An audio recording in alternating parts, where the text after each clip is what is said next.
மகிழ்ச்சியான குடும்பத்திற்கு பெரிதும் காரணமாக இருப்பது குணமா அல்லது பணமா என்கின்ற தலைப்பு கொடுக்கப்பட்டிருக்கிறது. பணம் தேவை, பணம் மட்டும்தான் தேவைன்னு நினைக்காது. குணம் தேவை, நல்ல குணம் தேவை, நல்ல பண்பு தேவை. நல்ல பண்பு இருந்தாதான் மனைவி மதிப்பாங்க, நல்ல பண்பு இருந்தாதான் குழந்தை மதிப்பாங்க, நல்ல பண்பு இருந்தாதான் சமூகம் மதிக்கும். பணத்தை மட்டும் வச்சிருந்தா இந்த சமூகம் மதிக்காது. பணம் இல்லாதவர் மதிப்பில்லாதவராக கருதப்படுகிறார். பணம் பந்தியிலே குணம் குப்பையிலே சொல்றானா இல்லையா? பணம் பத்தும் செய்யும், பணம் இல்லை என்றால் உறவினர்கள் உன்னை வச்சு செய்யும் சொல்றான். பணம் பாதாளம் வரை பாயும் சொல்றான். இதையெல்லாம் பணம் என்பது ஒருத்தருடைய அடிப்படையை தீர்மானிக்கக்கூடியதா இருக்கிறத பார்க்கிறோம். உங்க வீட்டில் இருக்கக்கூடிய ஆண் பிள்ளைக்கோ பெண் பிள்ளைக்கோ ஒரு துணையை தேடி இங்க போறீங்க. இப்ப ஆணாக இருக்கக்கூடிய பட்சத்துல மாப்பிள்ளை மாசம் ஆனா ஒரு லட்சம் ரூபாய் சம்பாதிப்பாரு. ஆசை ஆனா கை நிறைய சம்பளம் உண்டு. ஆனா மாப்பிள்ளை பாத்தீங்கன்னா கொஞ்சம் கோவக்காரரு. நைட்டு 6 மணி ஆச்சுன்னா அவர் எங்க நடக்கிறாரு அவருக்கே தெரியாது. அப்படின்னா பெண்ணு கொடுத்துருவோமா? பொருளாதாரம் அதிகமா இருந்தா என் மக சந்தோஷமா இருக்கிறான் என்று மனநிலை இருந்தா அவன் குணம் இல்லைன்னா கொடுத்துடணும். இல்ல ஏன் பணம் இருக்கு அப்படின்னு கொடுத்துருவோம். ஆனா இந்த இடத்துல பணத்தை பாக்குறோமா குணத்தை பாக்குறோமா? நீங்க என்ன பாத்துக்கிறீங்க? அப்பாவா தந்தையா? நீங்களாச்சும் சில நேரத்துக்கு விட்டுட்டு வேலைக்கு போயிருந்தீங்க. உங்க பொண்ணு ஏன்ட்டு கொடுங்க, நான் தங்க மாதிரி வச்சு 24 hours உங்க பொண்ணு கூட இருக்கிறேன். பொண்ணு கொடுத்துருவீங்களா? வேலைக்கு போகாட்டி பரவாயில்லைன்னு கொடுக்க மாட்டீங்கல்ல? அப்ப மகிழ்ச்சியாக வாழ்வதற்கு குணத்தோடு சேர்த்து பணமும் அவசியம். அஸ்ஸலாமு அலைக்கும் வரஹ்மத்துல்லாஹி வபரகாத்துஹு. எல்லாம் வல்ல ஏக இறைவனை புகழ்ந்தவாறு என்னுடைய இந்த பட்டிமன்றத்தின் தொடக்க உரையை தொடக்கம் செய்கிறேன். அன்பிற்கினிய சகோதர சகோதரிகளே, நாம் பெரும்பாலும் பட்டிமன்றம் என்று சொன்னால் நம்முடைய பொழுதை போக்குவதற்காக பல்வேறு தலைப்புகளில் பட்டிமன்றங்கள் நடக்கும்.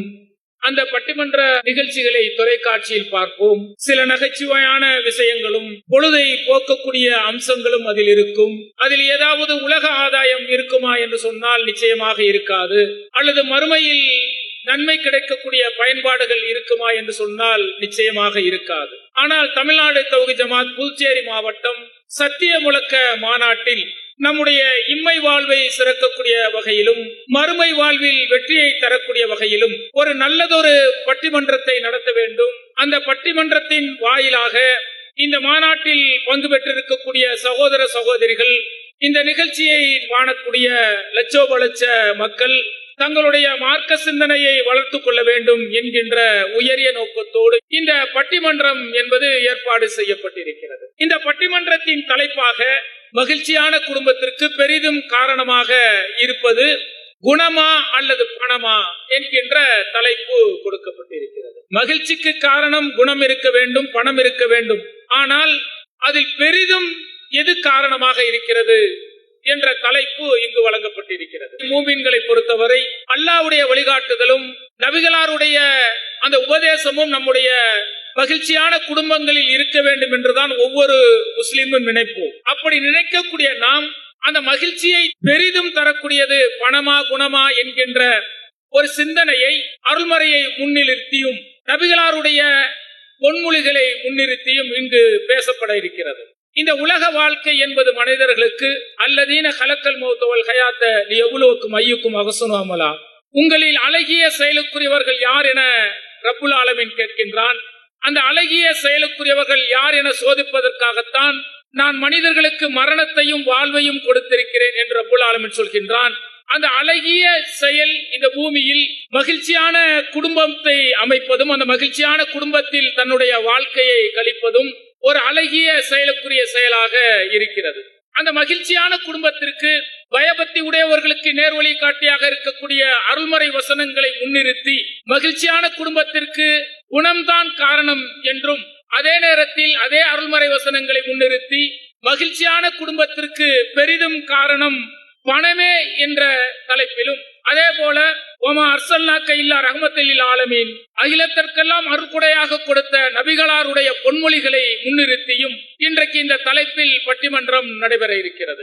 இந்த தலைப்பை கேட்ட உடனே நமக்கு என்ன தோணும் அப்படின்னா, நபிகளார் அவர்கள் சொன்ன உபதேசம் நம்முடைய உள்ளத்தில் அப்படியே கண்முன் தோன்றும். ஏனென்று சொன்னால் நபிகளார் அவர்கள் சொல்கிறார்கள், நான் சொர்க்கத்தை எட்டி பார்த்தேன், அதில் செல்வந்தர்களை விட ஏழைகள் அதிகமாக இருந்தார்கள். அதே போல மற்றொரு நபிமொழி நமக்கு நினைவுக்கு வரும். சொர்க்கத்தில் செல்வந்தர்களை விட ஏழைகள் 500 வருடங்களுக்கு முன்பாகவே சொர்க்கத்திற்கு சென்று விடுவார்கள் என்கின்ற இந்த நபிமொழி நம்முடைய நினைவுக்கு வரும். இந்த 2 நபிமொழிகளும் நமக்கு என்ன உணர்த்தும் என்று சொன்னால், இந்த பூமியில் வறுமையோடு வாழும் பொழுது மறுமையில் மகத்துவமான கூலி கிடைக்கிறது. வறுமை ஒரு சோதனை அல்ல. அந்த வறுமையை நாம் பொறுத்து கொண்டோம் என்று சொன்னால் மறுமையில் நமக்கு சொர்க்கம் கிடைக்கும். அதே போல ஏழ்மை என்பதை பற்றி நாம் அச்சப்பட தேவையில்லை. அந்த ஏழ்மையை நாம் பொறுத்து கொண்டோம் என்று சொன்னால் மறுமை நாளில் செல்வந்தர்களை காட்டிலும் 500 வருடங்களுக்கு முன்பாகவே நாம் சொர்க்கத்துக்கு சென்று விடுவோம் என்று சொன்னால் இந்த இம்மையில் வறுமையில் இருப்பது சிறந்ததுதான் என்கின்ற எண்ணம் நமக்கு தோன்றும். அதே போல நமக்கு பணம் தேவையில்லையா என்றால் அல்லாஹ் தஆலா அருள்முறையில் சொல்கின்றான், மக்கள் செல்வமும் பொருள் செல்வமும் மனிதர்களுக்கு சோதனையாக கொடுக்கப்பட்டிருக்கிறது என்கின்றான். தொழுகையை நிலைநாட்டுங்கள், நான் கொடுத்த செல்வத்தை நல்வழியில் செலவு செய்யுங்கள் என்று ரப்புல் ஆலமீன் சொல்கின்றான். தானம் செய்யக்கூடிய கை வாங்கும் கையை விட உயர்ந்த கையே சிறந்தது என்று ரப்புல் ஆலமீன் அருள்முறையில் சொல்கின்றான். அல்லாஹ்வுடைய தூதருடைய உபதேசம் சொல்லப்படுகிறது. அப்ப செல்வம் இருந்தால் தானே நாம் தான தர்மங்கள் செய்ய முடியும், ஏழை எளியவர்களுக்கு உதவ முடியும் என்கின்ற சிந்தனையும் நம்முடைய உள்ளத்தில் எழத்தான் செய்யும். நல்குணத்தை பெற்றவர்கள் எப்படி தான தர்மம் செய்வது, பணம் இருந்தால் தானே செய்யலாம் என்கின்ற அந்த கேள்வியும் நமக்கு எழுகிறது. பணம் எவ்வளவுதான் இருந்தாலும் சரிங்க, குடும்பத்துல மகிழ்ச்சி இல்லையே என வருத்தப்படக்கூடியவர்கள் நாம் பார்க்கத்தான் செய்கின்றோம். இதை யார்கிட்ட இந்த கேள்வியை கேட்டா சரியா இருக்கும் அப்படின்னா, ஒரு குடும்ப தலைவியிடத்தில் திருமணமாயிருக்கும். திருமணமான ஒரு 6 மாதத்திலோ 3 மாதத்திலேயோ கணவர் வெளிநாட்டுக்கு சென்றுவாரு.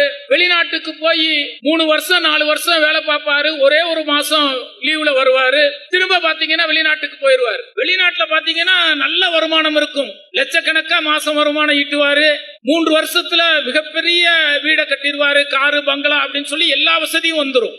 இப்படி எல்லா வசதியும் இருக்கக்கூடிய ஒரு குடும்ப தலைவியிடத்துல போய், ஏங்க நீங்க சந்தோஷமா இருக்கா, உங்களுடைய குடும்பம் மகிழ்ச்சியா இருக்கா அப்படின்னா என்ன பதில் வரும் அப்படின்னா, சந்தோஷமா, சந்தோஷமே இல்லையே, காரு வேணாம், எனக்கு பங்களா வேணாம், லட்சோபல பணம் வேணாம், என்னுடைய கணவர் என் கூடயே இருந்து இந்த ஊர்லயே இருந்து என்னுடைய பிள்ளைகளை பார்த்துக்கிட்டு கொஞ்சம் வருமானம் ஈட்டினாலும் போதுங்க, அவர் என் கூட இருக்கிறாரே அதுவே போதுமானது, எனக்கு இந்த காரு வேணாம், பங்களா வேணாம், பணம் வேணாம், என் வீட்டுக்காரு என் கூடயே என்னோடைய இந்த ஊர்லயே இருக்கிறதாங்க நான் விரும்புறேன், எனக்கு பணம் ஒரு பெரிய விஷயமே இல்லை, பணம் எனக்கு தேவையில்லை அப்படின்னு ஒரு பணம் படைத்த செல்வம் படைத்த ஒரு குடும்ப தலைவி சொல்லுவாங்க.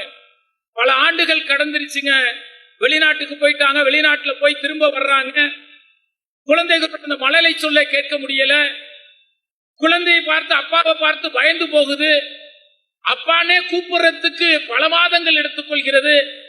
இப்படிப்பட்ட ஒரு இக்கட்டு, இப்படிப்பட்ட ஒரு துன்பம் தேவையா, பணத்தால இந்த துன்பங்களை எல்லாம் நாங்கள் இழந்து விட்டோமே என்று குடும்ப தலைவி சொல்வதை பார்க்கிறோம்.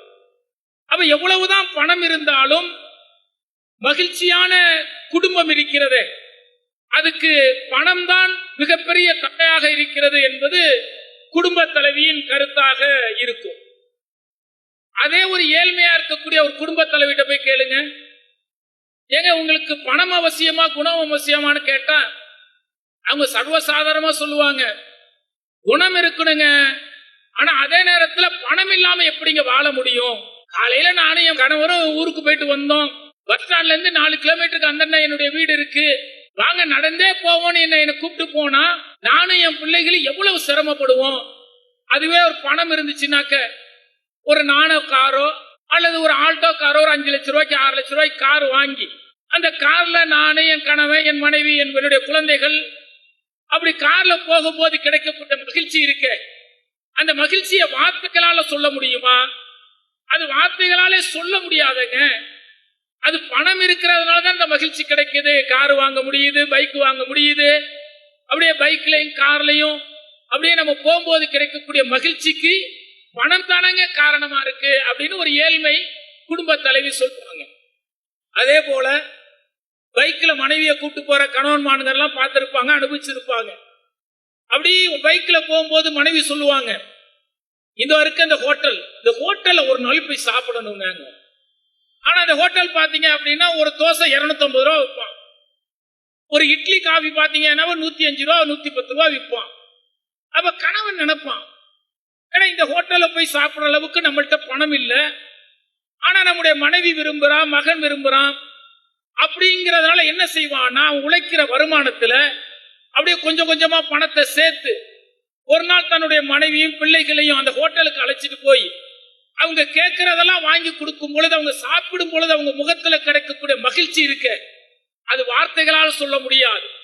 அந்த மகிழ்ச்சி அந்த கணவன் உணர்வானே, அதை வார்த்தைகளால் நம்மளால சொல்லவே முடியாது. உணர்வு ரீதியான ஒரு விஷயம். அப்ப இந்த ஹோட்டல்ல போய் உணவு வாங்கி தர்றது, மனைவி மக்களை மகிழ்ச்சி படுத்துறதுக்கு பணம் தானே அவசியமா இருக்கு. குணம் இருந்தா போய் ஹோட்டல்ல போய் தோசை சாப்பிட்டுட்டு என்கிட்ட குணம் இருக்குன்னு சொல்லி பில்லுக்கு பதிலா பில்லிட்டு கொடுக்குறப்ப என்கிட்ட நல்ல குணம் இருக்குன்னு சொன்னா அந்த கேசியர் ஏத்துக்குவாராம்? ஏத்துக்க மாட்டார். அப்ப என்ன சொல்லுவாங்க, எங்க குணம் இருக்கணும், குணத்தோட பணமும் இருந்தா தானங்க நம்முடைய வாழ்க்கை மகிழ்ச்சியா இருக்கும் அப்படின்னு ஒரு ஏழ்மை நிலை இருக்கக்கூடிய ஒரு குடும்ப தலைவி சொல்லுவாங்க. அப்ப நமக்கு என்ன தெரியுது, வாழ்க்கையில மகிழ்ச்சியா இருப்பதற்கு பெரிதும் காரணம் பணமா குணமா அப்படிங்கிற ஒரு குழப்பம் ஏற்படுதில்லை. அந்த குழப்பத்தை தீர்வு காண்பதற்குத்தான் இந்த பட்டிமன்றம். எங்க குடும்பம் மகிழ்ச்சியா இருப்பதற்கு பெரிதும் காரணம் பணம் தான் என்ற தலைப்பில் பேசுவதற்கு சகோதரர் இம்ரான் அவர்களும் சகோதரர் ஆரிஃப் அவர்கள் ஹசன் அவர்களும் வந்திருக்கிறாங்க. அதே போல இல்லைங்க, மகிழ்ச்சியான குடும்பத்திற்கு குணம் தாங்க காரணம் அப்படின்னு சொல்வதற்கு சகோதரர் யூசுப் அவர்களும் சகோதரர் ஆரிஃப் அவர்களும் வந்திருக்கிறாங்க. அப்ப அல் குர்ஆன் வசனங்களை மேற்கோள் காட்டி, நபிகளாருடைய பொன்மொழிகளை மேற்கோள் காட்டி, இந்த உலக நடப்புகளை சொல்லி நம்மிடத்தில் தங்களுடைய கருத்துக்களை பதிவு செய்ய இருக்கிறார்கள். அந்த வகையில முதலாவதாக மகிழ்ச்சியான குடும்பத்திற்கு பெரிதும் காரணம் குணம்தான் என்கின்ற தலைப்பில் அந்த அணியிலிருந்து சகோதரர் யூசுப் அவர்களை பேசுமாறு அன்போடு கேட்டுக்கொள்கிறோம். அஸ்ஸலாமு அலைக்கும் வரஹ்மத்துல்லாஹி வபரகாத்துஹு. அன்பார்ந்த சகோதர சகோதரிகளே, குடும்ப மகிழ்ச்சிக்கு பெரிதும் காரணம் பணமா குணமா என்ற இந்த பட்டிமன்றத்திலே ஒரு மகிழ்ச்சியாக ஒரு குடும்பம் இருக்க வேண்டும் என்றால் அது மனம் முக்கியமான ஒன்று என்ற தலைப்பின் கீழே நாங்கள் இங்க பேச வந்திருக்கிறோம். நடுவர் அவர்களே, ஒரு குடும்பம் என்று சொன்னால் தாய், தந்தை, கணவன், மனைவி, சகோதரன், சகோதரி, இப்படி எல்லாம் சேர்ந்ததுதான் ஒரு குடும்பம். இந்த மாநாட்டுக்கு கூட எல்லாம் குடும்பத்தோட தான் வந்திருக்கிறாங்க. குடும்பத்துல ஒரு மகிழ்ச்சி இருக்கணும் அப்படின்னு சொன்னால் வெறும் பணம் மட்டுமே அந்த குடும்பத்துல மகிழ்ச்சியை தந்துறாரு. ஒரு கணவன் மனைவியா இருக்கிறாங்க, அந்த கணவன் மனைவியினுடைய வாழ்க்கையில் அந்த குடும்பத்தில் ஒரு மகிழ்ச்சியை உண்டாக்க வேண்டும் என்றால் வெறும் பணம் மட்டும் இருந்தாலே மகிழ்ச்சி உண்டாயிடுமா? மாதம் ஒரு தொகையை மனைவிக்கு கொடுத்துட்றாரு, அந்த மனைவிக்கு தேவையான உணவை கொடுத்துட்றாரு, மனைவிக்கு தேவையான உடையை கொடுத்துட்றாரு. ஆனா மனைவிட்ட அன்பாவும் பேசல. எந்த மனைவிக்காவது பிடிக்குமா? அதே ஒரு கணவனை எடுத்துங்க, கணவனுக்கு தேவையான உணவை ஒரு மனைவி சமைச்சு கொடுத்துட்றாங்க, அவருக்கு தேவையான பணிவிடைகளை செஞ்சு கொடுத்துட்றாங்க. ஆனா கணவன் தான் அன்பாக பேசல. அப்ப இந்த குடும்பத்தில் பணம் மாத்திரமே ஒரு மகிழ்ச்சியை தந்துருமான்னு கேட்டா, அங்கு நல்ல முறையில் அந்த இடத்துல ஒரு முகப்பத்தான முறையில் அன்பான முறையில் ஒரு கணவனும் மனைவியும் நடந்து கொள்ளுகின்ற பொழுதுதான் அந்த குடும்பத்துல மகிழ்ச்சி உண்டாகும். நீங்க நபிகள் நாயகருடைய வாழ்க்கையை நீங்கள் எடுத்து பார்த்தீர்கள் என்று சொன்னால், நபி அவர்கள் அன்னை ஹதிஜா ரலியல்லாஹு அன்ஹா அவர்கள் மீது அளவு கடந்த பாசத்தை வச்சிருந்தாங்க. அவங்க இறந்து போன பிறகும் கூட அவர்களை பற்றி அல்லாஹ்வுடைய தூதர் நினைத்து கொண்டே இருந்தார்கள். எந்த அளவுக்கு நினைச்சுக்கிட்டு இருந்தாங்கன்னு ஆயிஷா ரலியல்லாஹு அன்ஹா அவர்கள் சொல்றாங்கன்னா, ஒரு முறை ஹதிஜா ரலியல்லாஹு அன்ஹா அவருடைய சகோதரி பேசிக்கிட்டு இருக்கிறாங்க. அவங்க பேசிக்கிட்டு இருக்கிற சத்தத்தை கேட்டுட்டு ஹதிஜா ரலியல்லாஹு அன்ஹா தான் பேசுகிறார்களோ என்று எண்ணம் தோன்றும் அளவுக்கு ரசூலுல்லாஹ்வுக்கு தோன்றுகிறது. அப்ப ஆயிஷா ரலியல்லாஹு அன்ஹா அவர்கள் கேட்கிறாங்க, ஒரு கல்லு போன கிழவி இன்னும் நினைச்சுக்கிட்டு இருக்கீங்களா? இப்படி ஒரு அன்பு தன் மனைவியின் மீது ரசூலுல்லாஹ் வச்சிருந்தாங்கன்னா ஏன் வச்சிருந்தாங்க? பணம் பேயுள்ள ஒரு மனைவியா இருந்தா அப்படி அன்பு இருக்குமா? வீட்டுக்கு போனா பணம், வெளிநாடு போனா பணம், நம்மள்கிட்ட அன்பான வார்த்தைகளே பேசல அப்படின்னா அந்த மனைவியின் மீது அன்பும் பாசம் ஒருவருக்கு வருமா? அப்போ நல்ல விதமாக அவர்கள் நடந்து கொண்டார்கள். நபி அவர்கள் சிரமமான சூழ்நிலையில் இருக்கின்ற பொழுது நபி அவர்களுக்கு ஆறுதல் சொன்னார்கள். நபி அவர்களுடைய மார்க்கத்தை சொல்லுவதற்காக பக்கபலமாக அவர்கள் நின்றார்கள். அப்படி ஒரு மனைவியாக அன்னை ஹதிஜா ரலியல்லாஹு அன்ஹா அவர்கள் இருந்த அந்த நற்குணத்தின் காரணமாகத்தான் அல்லாஹ்வுடைய தூதர் தன்னுடைய மனைவி இறந்த பிறகும் கூட அவர்களை பற்றியான அந்த நினைவு அவங்களுடைய உள்ளத்திலே நீடித்துக் கொண்டே இருந்தது. இன்றைக்கு நீங்கள் பாருங்கள், பல குடும்பங்கள்ல பிள்ளை தந்தைக்கு மத்தியில ஒரு பாசம் என்பது கொஞ்சம் இடைவெளி இருக்கும். அதுவும் குறிப்பாக வெளிநாடுகளில் வேலை பார்க்கக்கூடிய தகப்பனுக்கு மத்தியிலையும் பிள்ளைக்கு மத்தியிலையும் பெரிய கேப் இருக்கும். என்ன கேப் அப்படின்னு கேட்டீங்கன்னா, இவர் டெய்லி ஒரு போன் அடிப்பாரு. என்னடா ஸ்கூலுக்கு போனியாடா, என்னடா சாப்பிட்டியாடா, என்னடா வேலையை பார்த்தியாடா அப்படின்னு சொல்லி கண்டிப்பா 4 வார்த்தையை பேசிட்டு வச்சிருவாரு. வருஷத்துல ஒரு முறை ஊருக்கு வரும்போது இவன் தகப்பன் வச்சு கேட்கறது இல்லை. அதே அம்மா பேச்சு என்ன செய்வான், தாய் மேல அவ்வளவு பாசம் வந்துடும். ஏன்? அந்த தாய் அந்த பிள்ளையின் மீது அன்பு காட்டுவதனால், அன்பு காட்டுகிற என்ற ஒரு குணத்தின் காரணத்தினால் அந்த பிள்ளை தாயின் மீது பாசம் காட்டுகிறான். அப்ப பொதுவாக ஒரு குடும்பத்துல எவ்வளவு பணம் வேணாலும் இருக்கட்டும், நல்ல குணம் இல்லைன்னு சொன்னா அவங்களுடைய குடும்பத்துல மகிழ்ச்சி ஏற்படாது. டெய்லி வீட்டுக்கு போகும்போது ஒரு 1/2 கிலோ குணம் வாங்கிட்டு போவீங்கன்னு நினைக்கிறேன் வீட்டுக்கு. ஆமா, நல்ல குணத்தை எடுத்துட்டு போகணும்ல. வேலை முடிச்சுட்டு வீட்டுக்கு போகும்போது பணத்தை மட்டும் எடுத்துட்டு போயிட்டா வீட்டுல சந்தோஷம் கிடைச்சிருமா? போயிட்டு அன்பா பேசு. ரசூல் என்ன சொல்றாங்க, உங்களுடைய மனைவிமாருக்கு நீங்கள் ஒரு கவலம் உணவை நீங்கள் ஊட்டுவது உங்களுக்கு தர்மமாக்கப்பட்டிருக்கிறான். அல்லாஹ்வுடைய தூதர் ஆயிஷா ரலியல்லாஹு அன்ஹா இடத்துல ரசூல்லா எப்படி நடந்துப்பாங்களா, ஒரு பாத்திரத்துல தண்ணீரை குடிச்சா எங்க வாய் வைத்து ஆயிஷா ரலியல்லாஹு அன்ஹா குடித்தார்களோ அதே இடத்துல இவங்களும் வச்சு குடிப்பாங்களாம். எங்க ஒரு கறியை சாப்பிட்டா ஆயிஷா ரலியல்லாஹு அன்ஹா எங்க வைத்து வாய் வைத்து கடித்தார்களோ அங்க இவங்களும் அந்த கறியை வாய் வைத்து கடிப்பாங்களாம். நம்மால் எப்படி கறியை கொடுத்தா மொத்த சட்டியும் தொடச்சிட்டு கொடுத்தா அங்க எங்க அன்பு வரும்? மொத்தமா வலிச்சுட்டு அங்க கொடுத்தா அங்க அன்பு வருமா? அன்புனா என்ன? மனைவியினுடைய உணர்வை புரிஞ்சுகிறதா அன்பு. பணத்துல மட்டுமே அந்த உணர்வு வந்துடாது. பணம் எவ்வளவு வேண்டுமானால் இருந்தாலும் அன்பான முறையில் ஒரு கணவன் மனைவிடத்திலேயோ ஒரு மனைவி கணவனிடத்திலேயோ நடந்து கொள்ளவில்லை என்று சொன்னால் அந்த குடும்பத்திலே ஒரு கால மகிழ்ச்சி உண்டாகாது. நடுவர் அவர்களே, தமிழகம் முழுவதும் எத்தனையோ முதியோர்கள் இருக்கிறார். முதியோர் இல்லங்களில் உள்ளவர்களில் அவர்களுக்கு உணவு பற்றாக்குறை இருக்கிறதா, உடை பற்றாக்குறை இருக்கிறதா, தங்குறதுக்கு இடம் பற்றாக்குறை இருக்கிறதா? எல்லாமே இருக்கு. ஆனா அந்த பெற்றோர்கள் என்ன தெரியுமா சொல்றாங்க, என் மகன் ஒரு 10 நிமிஷம் பேசினா போதும். இதானங்க, எவ்வளவு பணம் இருந்தாலும் ஒரு மகன் 10 நிமிஷம் பேசிட்டா அந்த தாயினுடைய உள்ளத்திலே மகிழ்ச்சி ஏற்படும். உணவுகளை கொடுத்தாலும் ஒரு பிள்ளை தன் தந்தையிடத்தில் பேசுவதை போன்று, ஒரு பிள்ளை தன் தாயிடத்தில் பேசுவதை போன்ற ஒரு அன்பை பணத்தால கொடுக்க முடியுமா? கேட்டா பணம் தான் முக்கியமா. வெளியில வருவாங்க. இப்போ பணம் இல்லைன்னா முடியுமா? பணம் இல்லைன்னா வாழ முடியுமா? பணம் தேவை, பணம் மட்டும்தான் தேவைன்னு நினைக்காது. குணம் தேவை, நல்ல குணம் தேவை, நல்ல பண்பு தேவை. நல்ல பண்பு இருந்தாதான் மனைவி மதிப்பாங்க, நல்ல பண்பு இருந்தாதான் குழந்தை மதிப்பாங்க, நல்ல பண்பு இருந்தாதான் சமூகம் மதிக்கும். பணத்தை மட்டும் வச்சிருந்தா இந்த சமூகம் மதிக்காது. எனவே எங்களுடைய தரப்பின் வாதமாக ஒரு சமூகம் அல்லாஹ்வுடைய தூதர் ஸல்லல்லாஹு அலைஹி வஸல்லம் அவர்களை பற்றி அல்லாஹ் சொல்லி காட்டுகிறான். இந்த தூதர் மகத்தான நற்குணத்திலே இருக்கிறார் என்று அல்லாஹ் சொல்கிறான். அல்லாஹ் நற்குணத்தை தான் அங்க பேசுகிறான். நபி அவர்களுடைய நல்ல பண்பை பற்றி தான் பேசுகிறான்.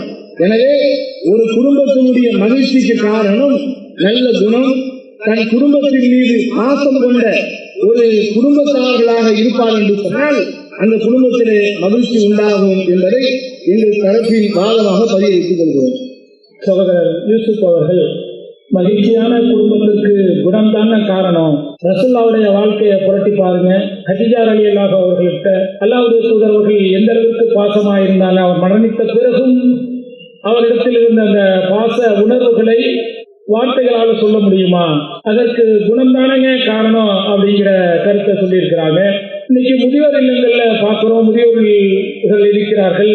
அவர்களுக்கு உடையோ உணவோ எல்லாம் காரணம் இல்லை.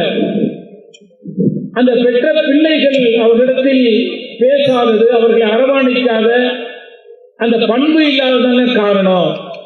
அது குணம் இல்லாததனால்தான் இன்றைக்கு முதியோர் இல்லங்களில் முதியோர்கள் சேர்க்கப்படுகிறார்கள் என்ற கருத்தெல்லாம் சகோதரர் யூசுப் அவர்கள் சொல்லியிருக்கிறாங்க. நிறைய சிந்திக்க வேண்டிய விஷயங்களை முதல் சுற்றிலேயே சகோதரர் யூசுப் சொல்லியிருக்கிறார். என்னங்க இதெல்லாம் ஒரு பெரிய விஷயமா? பணம் பாருங்க எந்த அளவிற்கு அவசியமானது, எப்படியெல்லாம் மகிழ்ச்சியை தருது அப்படிங்கிறத சகோதரர் இம்ரான் அவர்களை சொல்ல வருமாறு அன்போடு கேட்டுக்கொள்கிறேன். அஸ்ஸலாமு அலைக்கும் வரஹ்மத்துல்லாஹி வபரகாத்துஹு. சத்தியமுழக்க மாநாடு என்ற இந்த மிகப்பெரிய மாநாட்டிலே குடும்ப மகிழ்ச்சிக்கு பெரிதும் காரணம் பணமா குணமா என்ற இந்த தலைப்பிலே பெரிதும் எது காரணமாக இருக்கிறது என்பதுதான் இந்த மாநாட்டுடைய தலைப்பு. பணம் என்பது குடும்ப மகிழ்ச்சிக்கு காரணம் என்பதை எதிரையும் ஏற்றுக்கொள்கிறார்கள். குணம் என்பது குடும்ப மகிழ்ச்சிக்கு காரணம் என்பதை நாமும் ஏற்றுக்கொள்கிறோம். இந்த தலைப்பு என்னவென்று சொன்னால் பெரிய காரணங்கள் எது என்பதுதான் முக்கியமான வாதம் என்பதை நான் அடிப்படையாக சொல்ல வைக்கப்படுகிறேன். அதில் முதலாவதாக என்னுடைய தரப்பு ஆதாரங்களையும் எதிரணியின் சார்பாக வைத்த வாதங்களுக்கு சில மறுப்புகளையும் நான் சொல்ல வைக்கப்படுறேன். இந்த மார்க்கம் பொருளாதாரத்திற்கு எதிரான மார்க்கம் கிடையாது. புறவரத்தை மேற்கொண்டு பொருளாதாரமே இல்லாமல் இங்க இருக்குமாறு இந்த இஸ்லாமிய மார்க்கம் கூடவே இல்லை. பணத்தை திரட்டுங்க, சேமித்துக் கொள்ளுங்க என்று சொன்ன மார்க்கம். அல்லாஹ் திருமலைக்கிறாங்க யௌமுல் ஜும்ஆ, ஜும்ஆ என்ற அத்தியாயத்தில் சொல்லி காட்டுகிறான். வெள்ளிக்கிழமை என்று உங்களுக்கு பாங்கு சொல்லப்பட்டால், அழைப்பு சொல்லப்பட்டால் நீங்க கிளம்பி பள்ளிவாசலுக்கு வந்துருங்க, அல்லாஹ்வை நினைவு கூறுவதற்கு வந்துருங்க. தொழுகை முடிக்கப்பட்ட உடனேயே இதா புதிய சலாத்து பல்தஷிரு ஃபில் அர்தி வப்தகு மின் ஃபத்லில்லாஹ், பூமியில பறந்து விரிந்து சென்று அல்லாஹ்வுடைய அருளை தேடிக்கொள்ளுங்கள் அல்லாஹ் சொல்றான். அப்ப பணத்தை தேடிக்கொள்ளுங்கள் சொல்லாம அல்லாஹ்வுடைய அருளை தேடிக்கொள்ளுங்கள். அப்ப பணத்துக்கு அல்லாஹ் ஒரு பேர் பார்த்தீங்களா, அருள் என்ற வார்த்தையை அல்லாஹ் பயன்படுத்துறான். சுலைமான் நபி என்ற இளைஞர் இருந்தார். அவருக்கு ஏராளமான செல்வத்தை எல்லாம் கொடுத்திருந்தார். அவர் சொன்ன வாசகம் தெரியுமா, ஹாதா மின் ஃபத்லி ரப்பி, இது எனது இறைவனுடைய அருட்கொடை என்று சொன்னார். சித்தா அடிச்சுக்கிட்டு இருக்கீங்களா? அருள்ங்கிற இதுலயே அன்னைக்கு வெற்றியை தேர்ந்தெடுக்கிறீங்களா? அப்ப பொருளாதாரம் என்பது அருளாக இருக்கிறது பார்க்க. நீங்க கமெண்ட்லாம் பார்க்க எங்களுக்கு தான் சாதகமா தீர்ப்பு கொடுக்குறீங்கன்னு புரிய முடியுது. சரி, நான் வலுவான ஆதாரமா இருக்கேன். சரி, அப்போ இதெல்லாம் வீட்டுல கூட நீங்க எழுதி போடுறதுல பார்க்க முடியும். ஒவ்வொருத்தருடைய வீட்டுல கூட ஆலாமின் ஃபத்லி ரப்பி என்ற வாசகத்தை நீங்க எழுதி போடுறத பார்க்கலாம். அது மட்டும் இல்லாம நபி ஸல்லல்லாஹு அலைஹி வஸல்லம் பாருங்க, செல்வத்தை அல்லாஹ் கிட்ட துஆவா கேட்கிறாங்க. அல்லாஹும்ம இன்னி அஸ்அலுக்கல் ஹுதா வத்துகா வல் அஃபாஃப வல் கினா. இறைவா, உன்னிடத்தில் நேர்வழியை நான் கேட்கிறேன், இறையச்சத்தை கேட்கிறேன், சுய மரியாதையை கேட்கிறேன், தன்னிறைவு செல்வத்தை உன்னிடம் நான் கேட்கிறேன் என்று துஆவை ரசூலுல்லாஹ் கேட்டிருக்காங்க. அப்ப பொருளாதாரம் என்பது குடும்பத்திற்கு அத்தியாவசியமானது, அவசியமானது, மகிழ்ச்சிக்கு உண்டான அடிப்படையானது என்பதனை நான் முதலாவது ஆதாரமாக வைத்துக் கொள்றேன் மார்க்க ரீதியாக. இரண்டாவது, குணத்துலதான் மகிழ்ச்சி பேசக்கூடிய நபர்கள் எல்லாரும் பணத்துக்கு எதிராக பேசுறாங்கல்ல, அவங்க வைக்கிற வாதம் என்ன தெரியுமா, பணம் வைக்கிறவன திமிர் பிடிச்சவனா இருக்கிறான், பணம் வைக்கிறவன ஆடம்பரமா எல்லாம் வைப்பாங்க பின்னாடி. பணம் அதெல்லாம் சொல்லிட்டா முடிஞ்சதும் இல்ல, பணம் இருக்கிற ஆடம்பரங்கள்லாம் சேர்க்கிறது மாதிரி அவங்க சொல்லலாம். ஆனால் நீங்க தெரிஞ்சுக்கிறோம், பணம் ஆடம்பரம் இல்ல, அத்தியாவசியத்துக்கே பணம் தேவை. நீங்க சாப்பிடுற பூவா இருக்குது, மதியம் சாப்பிட்டு வந்திருப்பீங்க, நானும் சாப்பிட்டேன், அதுக்கு பணம் தேவை. இப்ப நீங்க ட்ரெஸ் போட்டு வந்திருக்கிறீங்க, நானும் ட்ரெஸ் போட்டு வந்திருக்கேன், அதுக்கும் பணம் தேவை. குளிச்சுட்டு வந்து ஷாம்பு போட்டிருக்கோம், சோப்பு போட்டிருக்கோம், அதுக்கும் பணம் தேவை. தலைப்பு தெரியுதானே, பணம் தேவை, எல்லாத்துலயும் நிக்கிறதுக்காக சொல்றேன். காரைக்காரர் சகோதரர் வந்திருக்காரு, பஸ்காரர் கிட்ட, நான் நற்குணம் உள்ள மனுஷங்க, எங்கிட்ட நீங்க டிக்கெட் வாங்கக்கூடாது, எல்லாம் பாதி வரையில் இறக்கி விட்டுருவோம். புரியுதா இல்லையா? அதனால பணம்ன்றது அடிப்படையானதா இருக்கின்றத எல்லா இடங்களிலும் பணம் தீர்மானிக்கிறத பாக்குறோம். அதாவது நிறைய குண சம்பந்தமா சொன்னாங்க, அதெல்லாம் மறுக்க அதெல்லாம் ஏற்றுக்கொள்றோம். தெரிஞ்சும் என்ற விஷயத்துக்காக சிலர் சொல்றேன், கீழ்கட்டு மக்களுடைய இடத்துல இன்னும் கொஞ்சம் நேரம் பேசுறேன். அதாவது கூடையில வெள்ளரி துண்டு சுமந்துட்டு ஒரு பாட்டி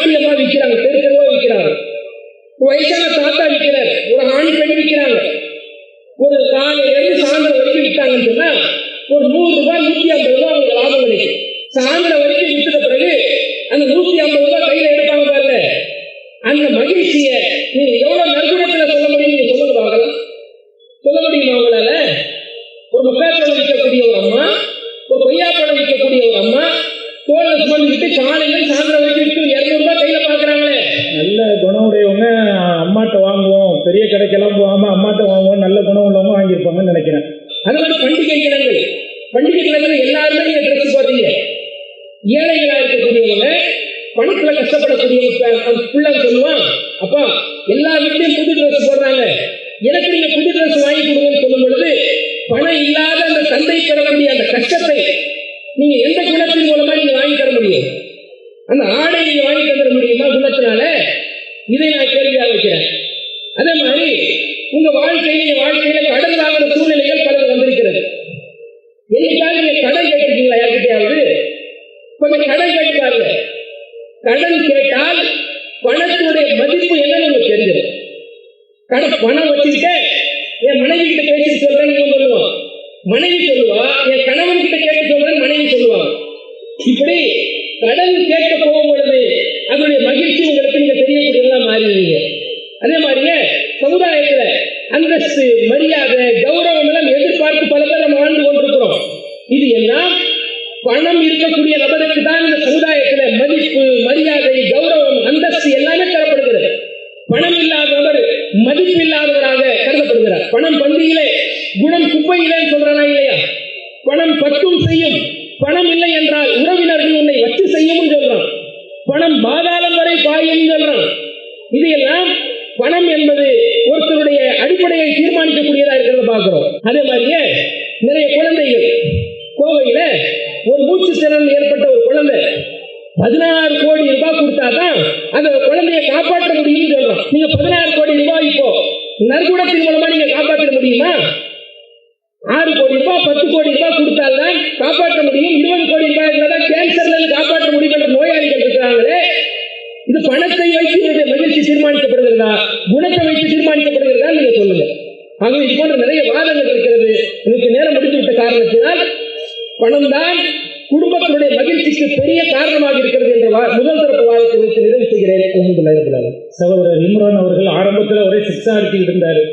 அல்ல அருளை தேடுங்கிறான், அருள்ங்கிறதே பணம் தான் அப்படின்னு கருத்தை வச்சாரு.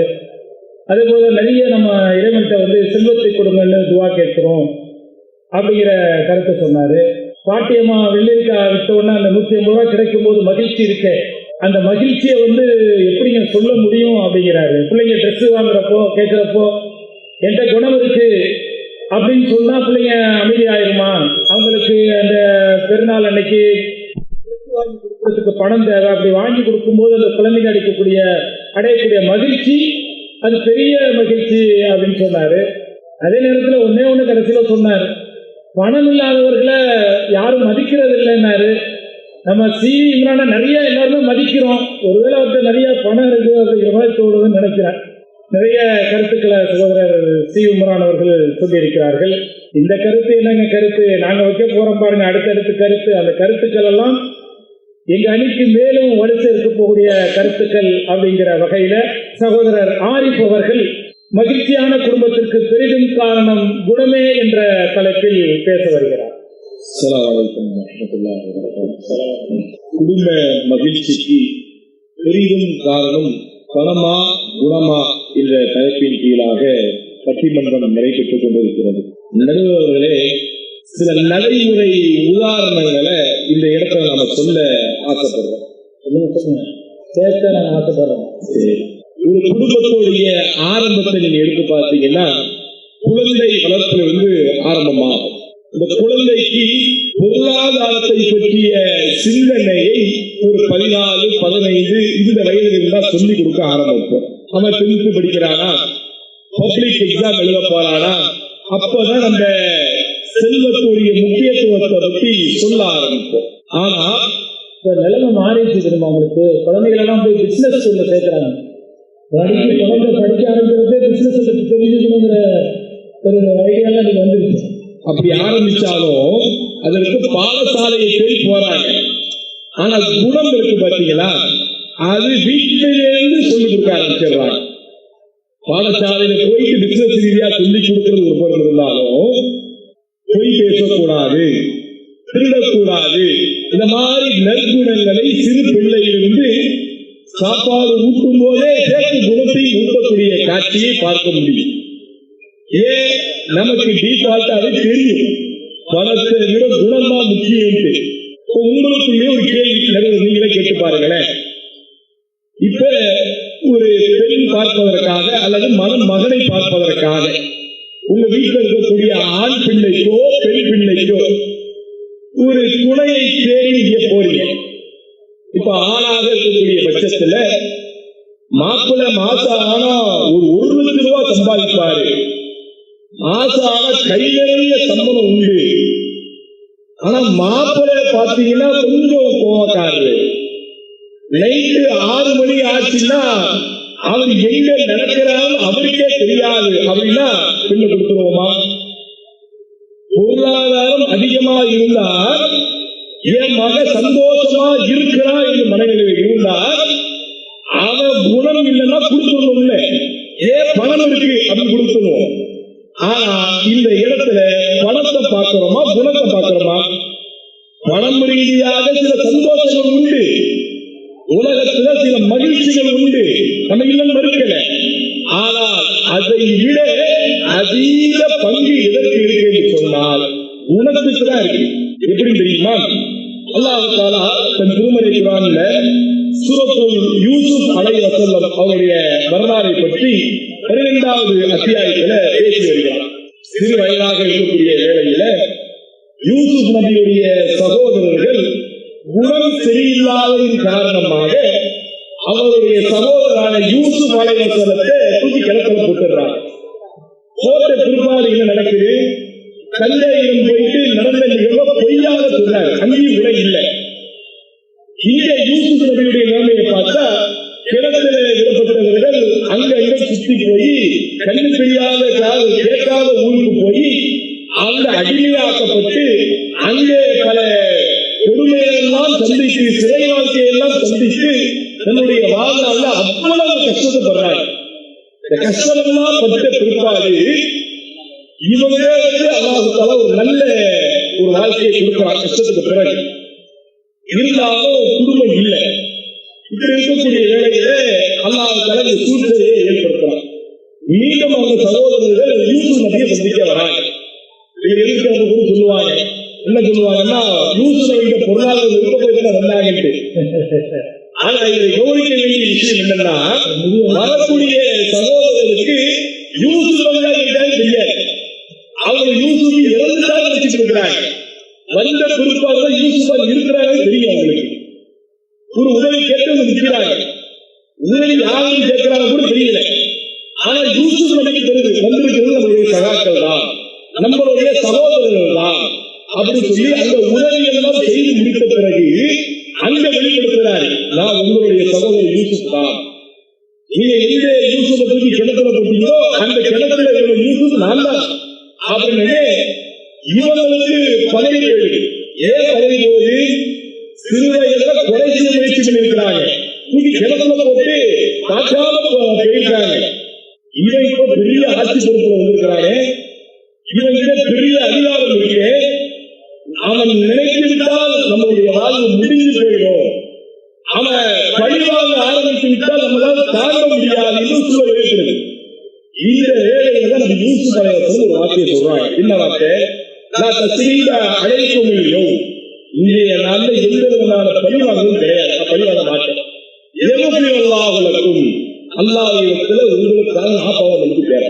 அல்லாஹ் கவனிங்க, இந்த இடத்துல யூசுப் நபி மன்னிப்பு என்று சொல்லக்கூடிய குணத்தை விட்டுவிட்டு பழிவாங்குதல் என்று இறங்கியிருந்தாங்கன்னா குடும்பம் ஒன்று சேர்ந்திருக்க அந்த இடத்துல சகோதரோடு சேர்ந்து ஒரு அழகான வாழ்க்கையை அவனால் வாழ்ந்திருக்க முடியாது. ஆனா இந்த இடத்துல நீங்க கவனிச்சு பார்த்தீங்கன்னா இவங்க அந்த இடத்துல மன்னிப்பு என்று சொல்லக்கூடிய ஒரு குணம் இருந்தது காரணமா அவங்களுடைய குடும்பம் என்பது சந்தோஷமான ஒரு வாழ்க்கை அடைந்தது. உடனே எதிர்த்து வந்துருவாங்க. வெறும் குணம் இருந்தா மட்டும் போதுமா? பணம் தேவையில்லையா? கடைக்கு போயிட்டு நல்ல குணத்துக்கு 2 ஸ்டிக் ஷாம்பு வாங்கி கொடுங்க அப்படின்னு கொடுத்துருவாங்க, பேச வருவாங்க. நாம பொருளாதாரத்துக்கு எதிரானது இல்லை, நல்லா புரிஞ்சுக்கோங்க. பொருளாதாரத்தின் மூலமாக குடும்பத்திற்கு மகிழ்ச்சி உண்டு, ஐயப்படல. ஆனால் அந்த பொருளாதாரத்தின் மூலமாக வரக்கூடிய மகிழ்ச்சியை விட குடும்பத்தில சிரிச்சு பேசக்கூடிய மகிழ்ச்சி இருக்கு பாத்தீங்கன்னா, ஒரு நல்குணத்தை வெளிப்படுத்த பாத்தீங்கன்னா, இதுல கிடைக்கக்கூடிய மகிழ்ச்சி என்பது இன்னும் அதிகமாக இருக்கு. அதிகமான மகிழ்ச்சிகள் கிடைக்கல என்பதை மட்டும்தான் அந்த இடத்துல சொல்லிக் கொள்கிறோம். அஸ்ஸலாமு அலைக்கும் வரஹ்மத்துல்லாஹி வபரகாத்துஹு. சகோதரர் ஆரிஃப் அவர்கள் முத்தான கருத்துக்களை தன்னுடைய அணிக்கு வச்சு ஒளி சேர்த்திருக்கிறார். குழந்தை வளர்க்கும் போதே நல்ல குணத்தை சொல்லி நல்ல குணமான குழந்தைகளாக வளர்க்கணும்னு தானே பெற்றோர்கள் ஆசைப்படுறோம். அது நல்ல குணத்துக்கான காரணம் தானே அப்படிங்கிறார். அதே போல யூசுப் அலைஹிஸ்ஸலாம் அவர்கள் அந்த சகோதரர்கள் தனக்கு துரோகம் செய்தாலும் நல்ல குணம் இருப்பதனால தானே அவர்களை மன்னிச்சாரு அப்படிங்கிற ஒரு வலுவான கருத்தையும் சொல்லியிருக்கிறாரு. நடப்புல பார்க்கும்போது நம்ம ஒரு பெண்ணை திருமணம் செய்து கொடுக்குறோம் அப்படின்னா மாப்பிள்ளை பார்க்கும்போது பல்வேறு விஷயங்களை பார்க்கிறோம். அவர் வருமானத்தை மட்டும் பார்க்கறது இல்லை, நல்ல குணமுடையவரா அப்படிங்கிறத பார்க்கிறோம். அதுவும் பாண்டிச்சேரி போன்ற இடங்கள் எல்லாம் பார்க்கணும்னா சாயந்தரம் 6 மணிக்கு மேல பையனுடைய கேரக்டர் எப்படி இருக்கு. ஏன்னா திரும்ப பக்கம் பார்த்தீங்கன்னா நகைக்கடை ஷோரூம் மாதிரி ஒயிட் ஷாப்புடைய ஷோரூம் அப்படியே பளபளக்க அப்படியே இருக்கு. அப்ப இது போன்ற இடங்கள்ல நண்பர்களுடைய பழக்க வழக்கத்துல பையன் மாறி போயிடக்கூடாது, கெட்டு போயிடக்கூடாது. அப்ப நல்ல குணம் இருக்கானதான பார்த்துதானே நம்ம பெண்ணை கொடுக்குறோம் அப்படிங்கிற விஷயத்தெல்லாம் தன்னுடைய அணிக்கு வலு சேர்க்கக்கூடிய வகையில சகோதரர் ஆரிஃப் சொல்லியிருக்கிறார். இல்லைங்க, இதுவெல்லாம் என்ன பாயிண்ட், நான் அடுத்தடுத்து வைக்கக்கூடிய பாயிண்ட் பாருங்க. ஒட்டுமொத்தமா அந்த அணியை சறுக்கி விட போறோம் அப்படின்னு சொல்றதுக்கு சகோதரர் ஹசன் அவர்கள் வருகிறார்கள். மகிழ்ச்சியான குடும்பத்திற்கு பணம் தான் காரணம் என்ற தலைப்பில் சொல்வதற்கு. குடும்ப மகிழ்ச்சிக்கு பெரிதும் காரணம் பணமா குணமா அப்படின்ற தலைப்புல இந்த பட்டிமன்றம் நடைபெற்று கொண்டிருக்கிறது. இதுல எதிரணியினர் ஏராளமான வாதங்களை வைத்திருக்கிறாங்க. நாமளும் குர்ஆன் ஹதீஸின் அடிப்படையில் பணம் என்பது இன்றியமையாத ஒன்று என்பதை ஏராளமான வசனங்கள் மற்றும் ஹதீஸின் மூலம் எழுதியிருக்கிறோம். அதுல இந்த பொருளாதாரம் குறித்து அல்லாஹ் குர்ஆன்ல சொல்லும் பொழுது, அல்லாஹ் யபசுத்து ரிஸ்க லிமன் யஷாஉ வ யக்திர், அல்லாஹ் தன் நாடியோருக்கு செல்வத்தை தாராளமாக வழங்குகிறான், குறைத்தும் வழங்குகிறான். இது அல்லாஹ்வுடைய ஆற்றல் என்று இறைவன் சொல்லி காட்டுகிறான்.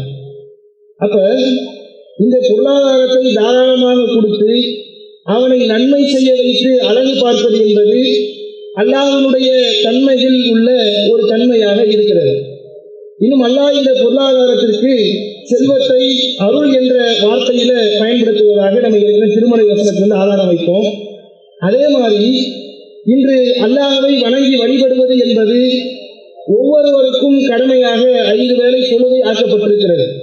அந்த 5 வேளை தொழுகைக்கும் ஆண்கள் பள்ளிவாசல் போவாங்க. அப்படி பள்ளிவாசல் போய்விட்டு வருகின்ற பொழுது ஓதுகிற துவா ஒன்றை நபிகள் நாயகம் ஸல்லல்லாஹு அலைஹி வஸல்லம் சொல்லிக்கிறார். அந்த துவா என்ன துவா? அல்லாஹும்ம இறைவா இன்னி அஸ்ஸஅலுக மின் ஃபதுலிக, உன்னுடைய அருளை இறைவா உன்னிடத்தில் நான் கேட்கிறேன்.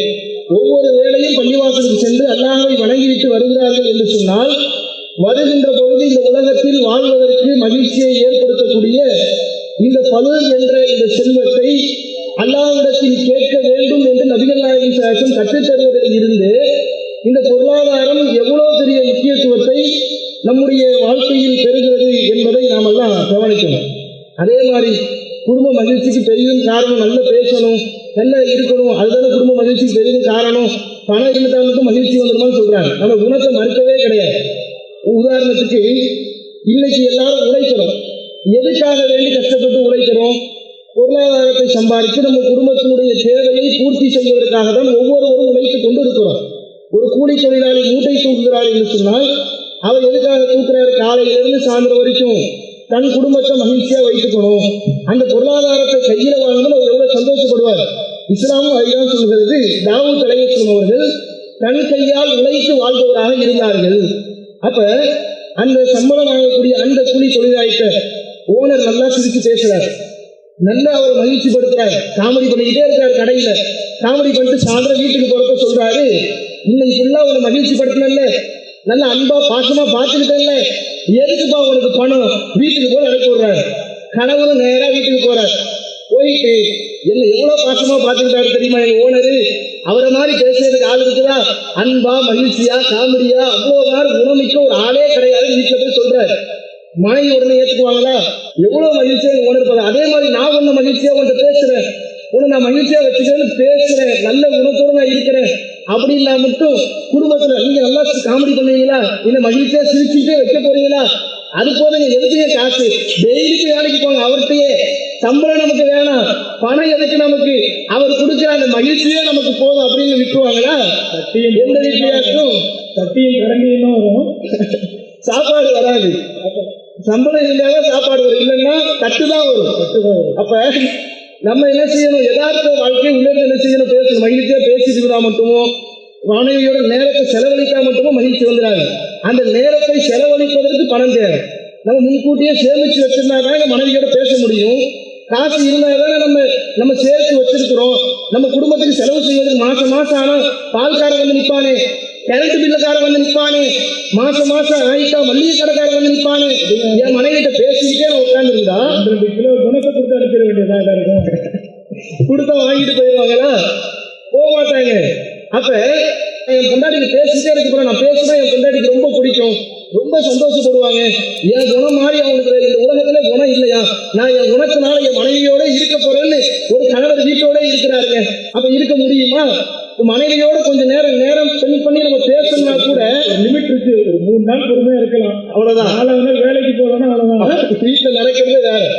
அப்ப நம்ம சேர்த்து வச்சுட்டு கொஞ்ச நேரம் ஒதுக்கி பேசலாம், நல்ல மகிழ்ச்சியா இருக்கலாம். பணம் இல்லாமல் அந்த குடும்பம் மகிழ்ச்சியாக இருக்கும்னா அது ரொம்ப கஷ்டம். அது பெரிதும் இந்த பொருளாதாரம் என்பது குடும்ப மகிழ்ச்சிக்கு காரணமாக அமைகிறது. அதான் நபிகள் நாயகம் ஸல்லல்லாஹு அலைஹி வஸல்லம் குடும்பத்துக்கு செலவு செய்யறது குறித்து சொல்லி காட்டுறாங்க. எந்த அளவுக்கு சொல்றாங்கன்னு சொன்னா, நீங்க குடும்பத்துக்கு செலவு செய்யக்கூடிய அந்த பொருளாதாரம் இருக்குது, அந்த பொருளாதாரம் அல்லாஹ்வுடைய முகத்தை நாடி நீங்கள் குடும்பத்துக்காக எதை செலவு செய்தாலும் அது தர்மமாக அமையும் என்று நபிகள் நாயகம் சொல்றாங்க. இன்னும் குடும்பத்துக்காக செலவு செய்யக்கூடிய அந்த ஒரு தீனாரை குறித்து முஸ்லீம்ல வரக்கூடிய செய்தி, தீனாரும் அன்பக்தகு ஃபீ சபீலில்லாஹ், அல்லாஹ்வுடைய பாதையில் செலவு செய்யக்கூடிய ஒரு தீனாரும், தீனாரும் அன்பக்தகு ஃபீ ரகபத்தின், ஒரு அடிமையை விடுதலை செய்வதற்காக நீ செலவு செய்யக்கூடிய ஒரு தீனாரும், தீனாரும் தஸத்தக்த பிஹி அலா மிஸ்கீன், ஏழைகளுக்காக வேண்டி நீ செலவு செய்திய அந்த ஒரு தீனாரும், தீனாரும் அன்பக்தகு அலா அஹ்லிக, உன் குடும்பத்திற்காக நீ செலவு செய்த இந்த ஒரு தீனாரும் இருக்க. எல்லா தீனாரையும் நபிகள் நாயகம் சொல்லிட்டு சொல்றாங்க, அலமுஹா அஜ்ரன் அல்லது அன்பக்தகு அலா அஹ்லிக, உன் குடும்பத்துக்காக எதை நீ செலவு செய்கிறாயோ அதுதான் செலவினத்திலேயே மிக மகத்தான ஒரு செலவுன்றாங்க. குடும்பத்துக்காக செலவு செய்தா குடும்பத்தில் மகிழ்ச்சி வரும், மறுமையில் மிகப்பெரிய நன்மை கிடைக்கும். அதனாலதான் நீ அல்லாஹ்வுடைய பாதையில் செலவு செய்கிற தீனார், அடிமையை விடுதலை செய்யக்கூடிய தீனார், ஏழைக்காக வேண்டி செலவு செய்யக்கூடிய தீனார், குடும்பத்துக்காக செலவு செய்யக்கூடிய இந்த எல்லா தீனார்களில் எந்த தீனார் மிக மகத்தானதுன்னு சொன்னா குடும்பத்துக்காக வேண்டி செலவழிக்கிற அந்த தீனார். இன்னைக்கு எல்லாம் மாநாடுக்கு வந்திருக்கிறோம், குடும்பத்தோட வந்திருக்கோம்னு சொன்னாங்க. குடும்பத்தோட வந்துட்டு எதுவும் வாங்கி கொடுக்காம கூட்டு போனா வீட்டுக்கு போற வரைக்கும் நிம்மதியா பைக்ல போக முடியுமா? எத்தனை ஆண்கள் போக முடியும்? யோசிச்சு பாருங்க. பாக்கெட்ல காசு இல்லை, என் குணம் இருக்குது, என் பக்கத்திலே உட்காந்துக்கோ, உன் கூட நான் பேசுறேன், பயான இன்ட்ரெஸ்டா கவனிக்கும், வீட்டுக்கு சும்மா போகணும். எத்தனை ஆண்கள் இன்னைக்கு பெண்கள் விடுவாங்க. அப்ப யதார்த்தத்துல என்ன, நம்ம பேசுவது நம்ம குணம் தேவை இல்லைன்னு சொல்லல, குணம் தேவைதான், அதை நாம் ஒரு காலம் மறுக்கவில்லை. ஆனால் மகிழ்ச்சியாக இந்த உலகத்தில் வாழ்வதற்கு பணமும் தேவையாக இருக்கிறது. அது ஒரு பெரிய வெறும் குணத்தை மட்டும் வைத்து மகிழ்ச்சியாக இருந்துவிட முடியாது. இன்னொரு உதாரணம் சொன்னாங்க. என்ன உதாரணம்னா, ஒரு மாப்பிள்ளை பாக்குறீங்க, மாப்பிள்ளை பார்க்கக்கூடிய அந்த மாப்பிள்ளை பணம் லட்சக்கணக்கில் இருக்குது, ஆனா குடிகாரா இருந்தா கட்டி கொடுக்க மாட்டீங்களேன்றாங்க. இன்னொரு மாப்பிள்ளை இருக்கிறாரு, நல்ல குணம், ஆனா வேலைக்கு மட்டும் போக மாட்டாரு. அப்படின்னு அவங்க பொண்ணு கொடுத்தீங்களா? நடுவர் அவர்களே சொன்னாங்கல்ல, அவங்க என்ன சொன்னாங்க, நல்ல மாப்பிள்ளை லட்சக்கணக்கில் இருக்குது, ஆனா குடிச்சா அவருக்கு பொண்ணு கொடுக்க மாட்டீங்களேன்னாங்க. அதே மாதிரி அவர்கிட்ட பணமே இல்லை, குணம் இருக்குது, நல்ல குணம், வேலைக்கு போக மாட்டார், அவ்வளவுதான். அதுவும் நல்ல குணம், அதுவும் நல்ல குணம், அதுவும் நல்ல குணம் தான். அவர் வீட்டுல மனைவி, அவர் மனைவி கூட இவ்வளவு கூட இருக்கிறேன்றாரு, நான் வேலைக்கே போக மாட்டேன், ஃபுல் டைம் என் மனைவி கூட இருக்கிறேன், நான் பாசமா பாத்துக்கிறேன்றாரு. நல்ல பிள்ளையாச்சு. நீங்க பாக்குறதை விட உங்க மகனை நான் நல்லா பாத்துக்கிறேன். நீங்க என்ன பாத்துக்கிறீங்க, அப்பாவா தந்தையா? நீங்களாச்சும் சில நேரத்துக்கு விட்டுட்டு வேலைக்கு போயிருந்தீங்க, உங்க பொண்ணு ஏன்ட்டு கொடுங்க, நான் தங்க மாதிரி வச்சு 24 hours உங்க பொண்ணு கூட இருக்கிறேன்றாரு. பொண்ணு கொடுத்துருவீங்களா? வேலைக்கு போகாட்டி பரவாயில்லைன்னு கொடுக்க மாட்டீங்கல்ல? அப்ப மகிழ்ச்சியாக வாழ்வதற்கு குணத்தோடு சேர்த்து பணமும் அவசியம் என்று அதை செய்யணும், யதார்த்தத்தில் உணர வேண்டும். சகோதரர் அவர்கள் மிக கடுமையான கேள்வியை எழுப்பியிருக்கிறார். என் குடும்பத்துக்கு செலவு செய்யறோமே, அதுவே ஒரு தர்மம் தானே, அதுக்கு பணம் தானே தேவை அப்படின்னு சகோதரர் சொல்லியிருக்கிறாங்க. அதே போல தாவூத் அலைஹிஸ்ஸலாம் அவர்கள் உழைத்து உண்ணக்கூடியவராக இருந்தார். பால் கரண்ட்டுக்கெல்லாம் வந்து கேட்டா குணத்தையா கொடுக்க முடியும், பணத்தானால கொடுக்க முடியும் அப்படிங்கிற கருத்தையும் சகோதரர் சொல்லியிருக்கிறார். இன்னும் பார்த்தீங்க அப்படின்னா தன்னுடைய அணிக்கு ஒளி சேர்க்கக்கூடிய வகையில நல்ல நல்ல முத்தான கருத்துக்களை சகோதரர் ஆரிஃப் அவர்களும் சொல்லியிருக்கிறார். அவ இரண்டு அணியினரும் நல்ல கருத்துக்களை, சிந்திக்கக்கூடிய கருத்துக்களை, அல் குர்ஆன் வசனங்களை, நபிகளாருடைய போதனைகளை முன்னிறுத்திருக்கிறாங்க. நமக்கு கொஞ்சம் டவுட்டா தான் இருக்கு.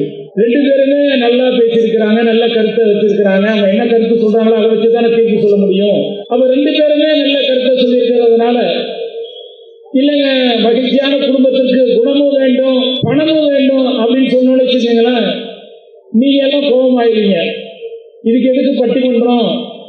நீங்க முதலே சொல்லிட்டு போயிருக்கலாமே, மகிழ்ச்சியான குடும்பத்திற்கு பணமும் வேண்டும் குணமும் வேண்டும் சொல்லியிருக்கலாமே, அப்புறம் எதுக்கு பட்டிமன்றம் அப்படின்னு கேள்வி வந்துடும். அப்போ ஒரு தீர்வு காணணும் இல்ல, ஏதாவது ஒன்றை விட ஒன்று மிஞ்சி இருக்கணும். அப்ப அந்த வாய்ப்பை என்ன செய்வோம், ரெண்டு அணிக்கும் 2-4 பேச்சாளருக்கும் ஒரு 5 நிமிஷம், இந்த 5 நிமிஷத்தை அவங்க வைக்கக்கூடிய கருத்துக்கள் தான் ஒரு தீர்ப்பை எழுதுவதற்கு, தீர்ப்பை சொல்வதற்கு வழிகாட்டியாக இருக்கும். அந்த வகையில சகோதரர் யூசுப் அவர்கள் குணம்தான் காரணம் என்பதை ஒரு 5 நிமிடத்திற்குள் சொல்லுமாறு கேட்டுக்கொள்கின்றோம். அஸ்ஸலாமு அலைக்கும் வரஹ்மத்துல்லாஹி வபரகாத்துஹு. அன்பார்ந்த சகோதர சகோதரிகளே, இந்த பட்டிமன்றத்தில் குடும்ப மகிழ்ச்சிக்கு பெரிதும் காரணம் பணமா குணமா அப்படிங்கிற விஷயத்தில் குணம்தான் காரணம் என்ற அடிப்படையில் நிறைய கேள்விகளை நாங்கள் கேட்டிருக்கோம். ஆனா எதிர் தரப்புல அடிக்கடி தலைப்பு மறந்துடுறாங்க. அது ஒரு பெரும் பிரச்சனையாவே இருக்கு.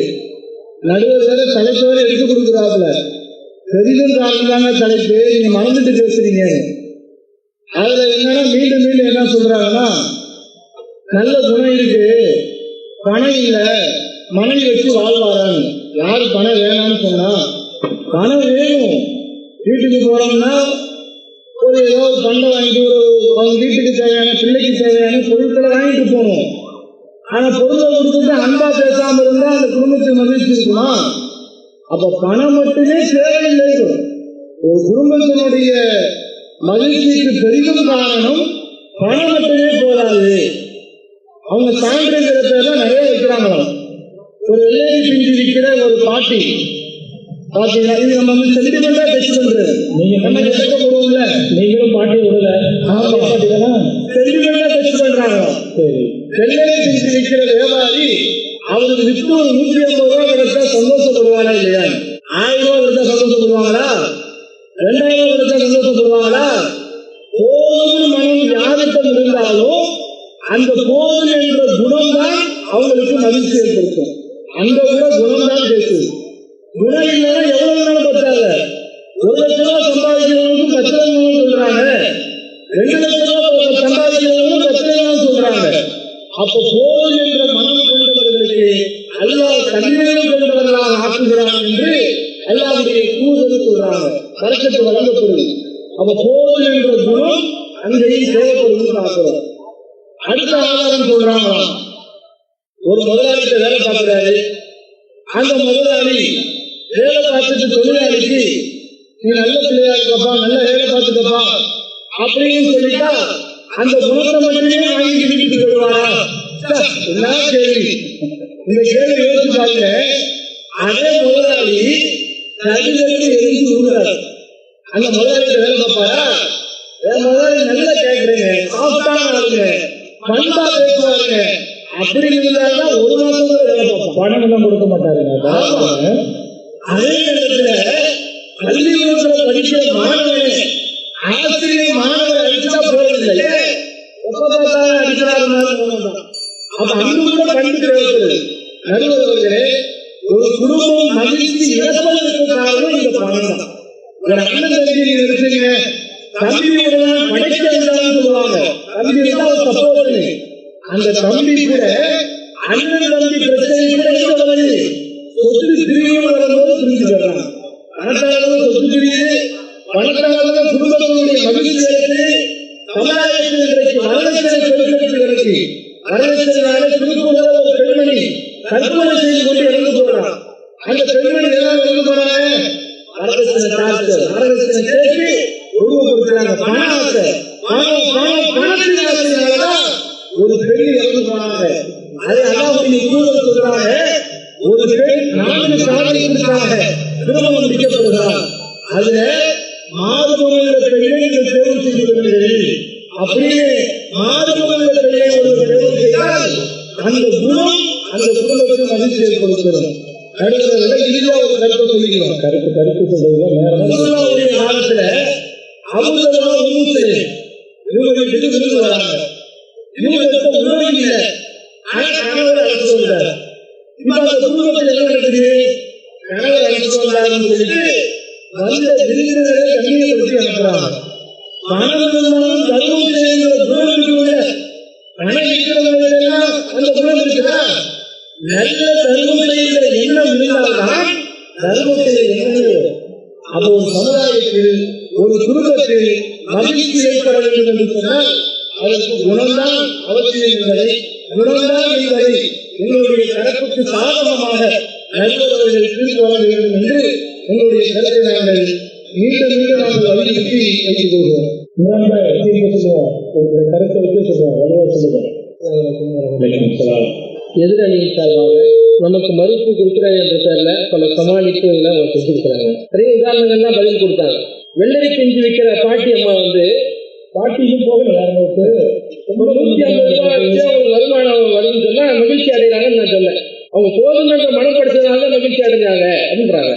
போதுமென்ற மனம் படைச்ச செய்தி எங்களுக்கு தான் ஆதாரம். நாங்கள் பொருளாதாரத்தை எவ்வளவு வேண்டுமானாலும் சேர்த்துக் கொள்ளுகின்ற அடிப்படையில் அந்த செய்தி ரசூலா சொல்லல. இருக்கிறத வச்சு போதும் வாங்கிக் கொள்ளுங்க. கோடி ரூபாய் இருக்குதா, போதுமென்ற மனப்பான்மையோடு வாங்குங்க. லட்சம் ரூபாய் இருக்குதா, போதுமென்ற மனப்பான்மையோடு வாங்குங்க. 1000 ரூபாய் இருக்குதா, 100 ரூபாய் இருக்குதா, போதுமென்ற மனப்பான்மையோடு தான் வாழ சொல்றாங்க.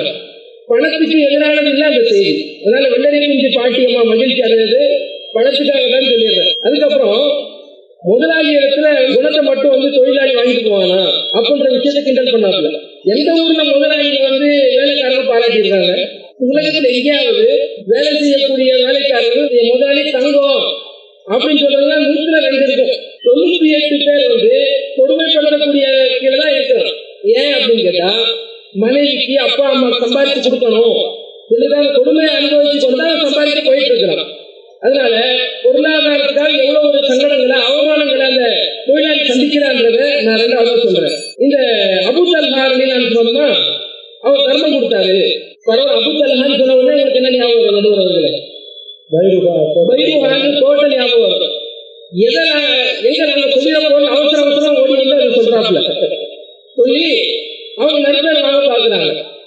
அபூதல்ஹான் அவர்கள் சிறந்த நபித்தோழராக அல்லாஹ்வின் நற்பெயர் வாங்கப்பட்ட நபராக மாறினது காரணமே அந்த பொருளாதாரத்தை நல்வழியில செலவு செஞ்சதுதான் காரணம்.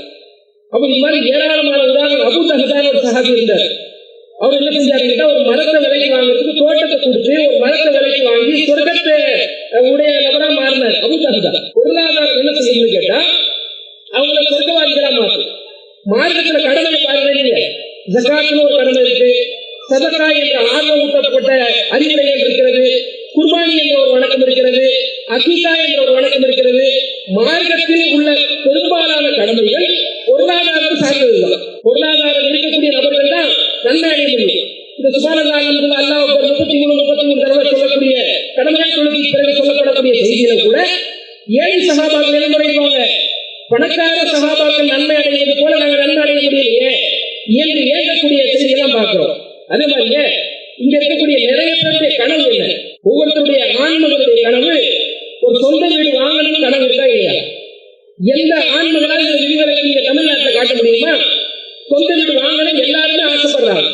அதாவது எலி வலை இருந்தாலும் தனி வலை வேணும் ஆசைப்படுறாங்க. ஒரு குடிசையா இருந்தாலும் சரி, சின்ன அளவு இருந்தாலும் ஒரு வீடு வேணும் ஆசைப்படுறதா இல்லையா? ரசூலுல்லாஹ் சொல்றாங்க, விசாலமான வீடு என்பது நற்பெயரில் இருக்கிறது, அடிப்படை சொல்றாங்க ரசூலுல்லாஹ். அப்ப அந்த புது வீடு கட்டுறதுக்கு பணம் இல்லாம நீங்க கட்டிட முடியுமா? இப்படி ஏராளமான நன்மைகள் மார்க்கத்தில் உள்ள கடமைகளா இருந்தாலும் நன்மைகளா இருந்தாலும் சமுதாயத்தில் நம்ம நன்மை அடைவதா இருந்தாலும் பொருளாதாரம் தான் மகிழ்ச்சிக்கு முக்கியமான காரணமாக இருக்கிறது என்ற உங்கள் தரப்பு வாதத்தை வைத்து நீங்கள் தரப்புக்கு ஆதரவாக தீர்ப்பை எதிர்பார்த்தவர்களாக முடித்துக் கொள்கிறேன். அடுத்ததாக சகோதரர் ஆரிஃபவர். நல்லா இன்னும் கவனிச்சு பார்த்தீங்கன்னா எதிரில இருக்கக்கூடியவங்க அடிப்படை தேவைகளை மட்டும்தான் பேசிக்கிட்டே இருக்கிறாங்க. நாம் அந்த அடிப்படை தேவைகளை ஒப்புக்கொள்கிறோம். குடும்ப மகிழ்ச்சிக்கு அடிப்படை தேவைகள் பொருளாதாரம் தேவைதான். நம்ம இல்லைன்னு மறுக்கலை. நாம் சொல்லக்கூடிய கருத்து என்னன்னா அந்த அடிப்படை தேவை என்பது பொருளாதார ரீதியாக வந்தாலும் உணவுகள் முக்கியம். உணவுகள் அதிக பங்குகள் வகிக்கிறது. பாத்திமா கதையெல்லாம் சொன்னாங்க.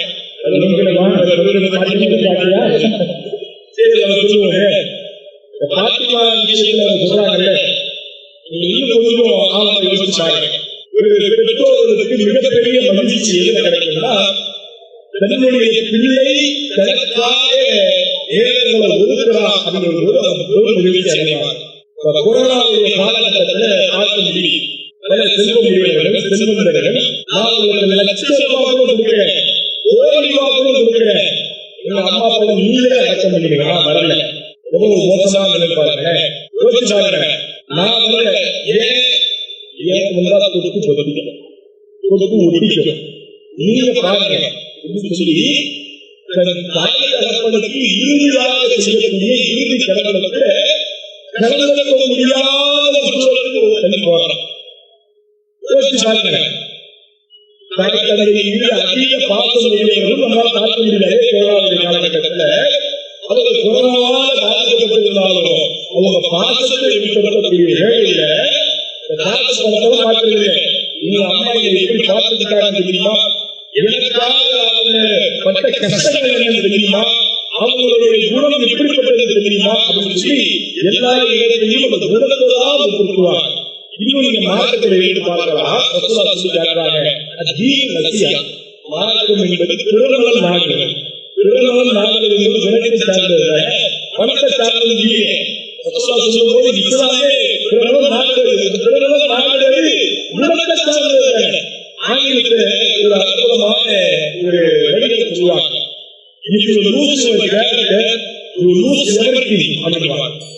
உங்களுடைய குணத்தை நீ ஒரு இடத்துல இழந்துட்டலாம், எல்லா விஷயங்களும் இழந்த உனக்கு குணம் தான் முக்கியம்.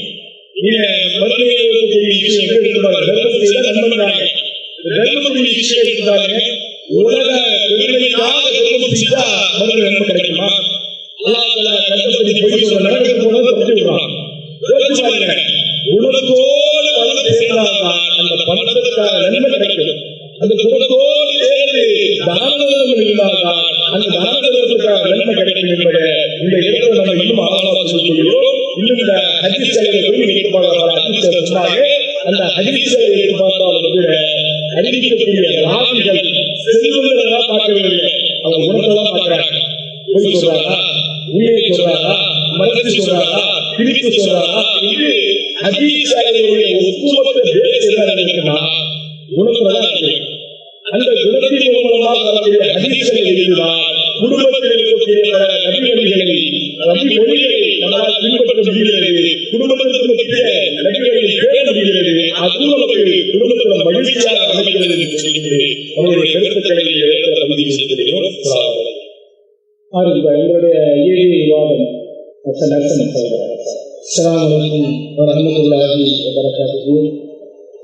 எதிரினர் நம்முடைய வாதத்துக்கே வந்துட்டாங்க. குணம் மட்டும் பெரிய குடும்பத்தின் மகிழ்ச்சி காரணம் கிடையாது. குணத்தோட பணம் சேர்ந்தாதான் குடும்பம் பெருசா மகிழ்ச்சியா இருக்குன்றத அவங்க வாயால நினைச்சுட்டாங்க, ஒப்புக்கொண்டு கடைசி இது முடிஞ்சிருச்சு. நடுவர் அவர்களே கவனிச்சீங்களா? அப்ப குணம் மட்டுமே வச்சு குடும்பம் பெரியாமல் நினைச்சுக்கிறாரு, மகிழ்ச்சியா இருந்தாரு. அதுக்கோட பணம் சேர்ந்தாதாங்க குடும்பம் பெரிய மகிழ்ச்சியா அடையும். அப்ப இங்க பட்டிமன்றம் நடக்கிற தலைப்பே தான் குடும்ப மகிழ்ச்சிக்கு பெரியதும் காரணம் பணமா குணமா. அப்ப நாங்களே குணத்தை மறுக்கல, குணத்தோட பணம் இருந்தா மட்டும்தான் மகிழ்ச்சி இருக்கிற தவிர வெறுமனே குணத்தை மட்டும் வச்சு குணம் மகிழ்ச்சிக்கிறாரு, பெரிய அளவுல மகிழ்ச்சியாக இருக்காது. அப்படின்றத நம்ம சொல்றோம். அதே மாதிரி எதிர்த்தரப்புல என்ன சொன்னாங்கன்னா, நம்ம மனிதனுடைய அடிப்படை என்னன்னா, குழந்தையா இருக்கும்போது குணத்தை வீட்டுல சொல்லலையா, அதுக்கப்புறம் தானே பள்ளிக்கூடம் கொண்டு போய் சேர்க்கிறோம், உலக கல்வியை கொடுத்து அவன் பொருளாதாரம் சம்பாதிக்கிறது. அப்புறம் பள்ளிக்கூடம் போறதுக்கு முன்னாடி வீட்டிலேயே நம்ம என்ன செஞ்சிடறோம், குணத்தை பத்தி தான் சொல்றோம் அப்படின்றாங்க. அதுதான் அந்த காலம். இன்னைக்கு பேச ஆரம்பிச்சவங்க ஸ்கூல் சேர்த்துறாங்க. ஸ்கூல் பேர் என்னது? Play school. அது ஒண்ணு கற்றுக்க ஆரம்பிச்சவங்க என்ன ஸ்கூல்ல போய் சேர்த்துருவாங்க. அப்ப அந்த காலத்துல 1வது 6 வயசுல சேர்ப்பாங்க, 7 வயசுல சேர்ப்பாங்க. இப்பன்னா வீட்டுல இருக்கிறதா கிடையாது. பேச ஆரம்பிச்சதையா ஆரம்பிச்சாலும் எங்க போயிடணும், பள்ளிக்கூடத்துக்கு போயிடணுன்ற நிலைமை இன்னைக்கு இருக்குது. அப்ப இந்த பொருளாதாரம் குறித்து அல்லாஹ்வே சொல்லும் பொழுது பொருளாதாரம் பெற்றிருப்பவர்களுக்கு ஒரு உதாரணத்தை அல்லாஹ் குர்ஆன்ல சொல்றான். எப்படி அறிந்தவரும் அறியாதவரும் சமமாக மாட்டாங்களோ, அறியாதவர்களை அறிந்தவர்கள் எப்படி அல்லாஹ்விடத்தில் ஒரு சிறந்த நன்மையை, ஒரு சிறப்பான ஒரு இடத்தை பெறுகிறார்களோ, அது போன்று பொருளாதாரம் பெற்றவர்களும் அல்லாஹ்விடத்தில் சிறந்த அந்தஸ்தையும் உள்ள மகிழ்ச்சியும் பெறுறார். அல்லாஹ் குர்ஆன்ல சொல்றான், லரபல்லாஹு மஸலன் அப்தன் மம்லூகன் லா யக்திரு அலா ஷை, எந்த ஒன்றுக்கும் சக்தி பெறாத, தன் அளவில் உரிமை பெறாத ஒரு அடியாரையும், வமர் ரஸக்னாஹு மின்னா ரிஸ்கன் ஹஸனா, யாருக்கு அழகிய வாழ்வாதாரத்தை நாம் வழங்கியிருக்கிறோமோ, வஹுவ யுன்ஃபிகு மின்ஹு சிர்ரன் வ ஜஹரா, அவர் வெளிப்படையாகவும் ரகசியமாகவும் அந்த பொருளாதாரத்தை செலவு செய்கிற இந்த 2 மனிதர்களை உங்களுக்கு நாம் உதாரணமாக சொல்லுகிறோம். அல் யஸ்தஊன், அவ்விருவரும் சமமாக மாட்டார்கள். அல்ஹம்துலில்லாஹ், அல்லாஹ்வுக்கே எல்லா புகழும். பல் அக்ஸருஹும் லா யஅலமூன், அதிகமானவர்கள் இதை அறிய மாட்டார்கள் என்று அல்லாஹ் சொல்றான். அல்லாஹ் என்ன சொல்றான் பாருங்க, ஒரு அடிமை இருக்கிறார், காசு பணம் எதுவும் இல்லை. ஒருவருக்கு அல்லாஹ் அதிகமான வாழ்வாதாரத்தை, அழகிய வாழ்வாதாரம், அழகிய பொருளாதாரத்தை அல்லாஹ் கொடுத்திருக்கிறான். அதன் மூலம் வெளிப்படையாகவும் ரகசியமாகவும் அவர் செலவு செய்கிறார். அப்படி செலவு செய்கிற அவரும் பொருளாதாரமே இல்லாம இருக்கிற இவரும் சமமா? எப்படி அறிந்தவரும் அறியாதவரும் சமமாக மாட்டாங்கன்னு ஒரு கேள்வி எழுப்புறானோ, அது போன்ற ஒரு கேள்வியை அல்லாஹ் என்ன செய்கிறான், இந்த வசனத்தின் மூலம் எழுப்புகிறார். அப்ப பணம் படைத்தவர்கள் என்பது இந்த உலகத்திலும் சில மகிழ்ச்சிகளையும் மறுமையிலும் அல்லாஹ்விடத்துல மகிழ்ச்சி என்ன செய்வாங்க, பெறுவாங்க. அந்த தர்ம சம்பந்தமான எடுத்தா பொருளாதாரத்தின் மூலம் அந்த வசதி படைத்தவங்க அடைகிற நன்மையெல்லாம் அடைய முடியும். அவ்வளவு நன்மை. அதை சொல்லிடக்கூடாதுன்னு அவங்க என்ன செய்யறது, அதை முன்னாடியே நிறுத்திடணும், தர்மம் செய்யறதை கொண்டு வருவாங்க அப்படின்னு நினைக்கிறாங்க, சொல்றாங்க. அப்ப இந்த தர்மம் செய்வதன் மூலமும் சரி, வசதி படைத்தவங்க இந்த உலகத்திலும் மறுமையிலும் ஏராளமான நன்மைகள் பணத்தின் மூலம் நினைக்கிறாங்க, பெறாங்க என்பதை நடுவர் அவர்கள் எங்க கணக்கு சார்பாக சொல்லிக்கலாம். 2 அறிஞரும் வலுவான வாதங்களை முன்வைத்து பேசியிருக்கிறார்கள். அல்லாஹ்வுடைய தூதரவர்கள் தர்மம் செய்வது ஒரு மூமினுடைய கடமைன்னு சொல்றாங்க. அப்ப நபித்தோழர் கேட்கிறார், என்னிடத்துல பணம் இல்லையே, நான் எப்படி தர்மம் செய்வது என கேட்கும் பொழுது நபிகளார் அவர்கள் சொல்கிறார்கள், நீங்க கைத்தொழில் செய்து அதிலிருந்து வருமானம் ஈட்டி அது உங்களுடைய தேவைகளை பூர்த்தி செய்து கொண்டு அதன் பிறகு நீங்கள் தர்மம் செய்யுங்கள் அப்படின்னு அல்லாஹ்வுடைய தூதரவர்கள் சொல்றாங்க. அப்ப அந்த தர்மம் செய்வதற்கு பணம் மிக மிக அவசியமானதாக இருக்கிறது. அதே போல பணம் ஈட்டுவதற்கு அல்லாஹ் தடை விதிக்கவில்லை. நீங்கள் தொழுவுங்கள், தொழுகையை நிலைநாட்டுங்கள், அதற்கு பிறகு பூமி எங்கும் சென்று என்னுடைய அருட்குறையை தேடுங்கள் அல்லாஹ் தஆலா. நம்பிக்கை கொண்டவர்களே, நான் உங்களுக்கு அளித்தவற்றில் இருந்து தூய்மையானவற்றையே உண்ணுங்கள். அந்த தூய்மையானவற்றை உண்ண வேண்டும் என்று சொன்னால் அந்த வருமானம் ஈட்டணும். அல்லாஹ் தஆலா வழங்கியவர்களுக்கு தூய்மையானவற்றை ஈட்ட வேண்டும் என்றால் வருமானம் ஈட்ட வேண்டும் என்பதை அல்லாஹ் தஆலா தெளிவுபடுத்துகின்றார். அப்ப வருமானம் ஈட்டினால்தான் அதன் மூலம் கிடைக்கக்கூடிய நன்மைகளை நாம் பெற முடியும். அதற்கு பணம் தேவை. இப்போ சகோதரர்கள் வருமானம் ஈட்டுகின்றார், கணக்கிட்டு அல்லாஹ்வுக்கு அஞ்சி மறுமைக்கு பயந்தவர்களாக ஜக்காத்தை கொடுக்கிறார்.